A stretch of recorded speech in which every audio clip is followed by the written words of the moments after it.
Kondapur rave party కీలక సూత్రధారిని పోలీసులు గుర్తించారు. గుంటూరు జిల్లా తాడేపల్లి నగర పాలక సంస్థ పరిధిలోని కాజాకు చెందిన అప్పికట్ల అశోక్ కుమార్ రేవ్ పార్టీలో కీలక నిందితుడని టాస్క్ ఫోర్స్ ఎక్సైజ్ పోలీసులు గుర్తించారు.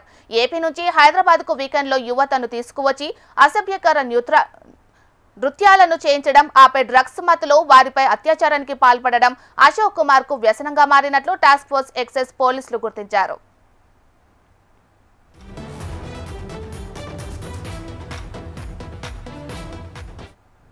అదే గ్రామానికి చెందిన నాగల్ల మణికంఠ సాయి అనే యువకుడు కూడా అశోక్ కుమార్ కు రేవ్ పార్టీలో సహకరించినట్లు పోలీసుల ప్రాథమిక విచారణలో తేలింది. ఈ నేపథ్యంలోనే కొండాపూర్ ఎస్పీ సర్వీస్ అపార్ట్మెంట్ లో రేవ్ పార్టీ జరుగుతుందనే పక్కా సమాచారంతో టాస్క్ ఫోర్స్ ఎక్సైజ్ పోలీసులు రైడ్ చేపట్టి 9 మందిని అరెస్టు చేశారు. కీలక సూత్రధారి అప్పికట్ల అశోక్ కుమార్ నుంచి డ్రగ్స్, గంజాయి, కాండమ్స్ స్వాధీనం చేసుకున్నారు. డ్రగ్స్ అలవాటు ఉన్న యువతను అశోక్ కుమార్ టార్గెట్ గా పెట్టుకొని మత్తులో ఉన్న యువతులపై అత్యాచారానికి పాల్పడుతున్నట్లు టాస్క్ ఫోర్స్ ఎక్సైజ్ పోలీసులు గుర్తించారు. అశోక్ కుమార్ తన కారుకు లోక్సభ ఎంపీ స్టిక్కర్ అట్టించు తిరుగుతున్నట్లు టాస్క్ ఫోర్స్ ఎక్సైజ్ పోలీసులు గుర్తించారు.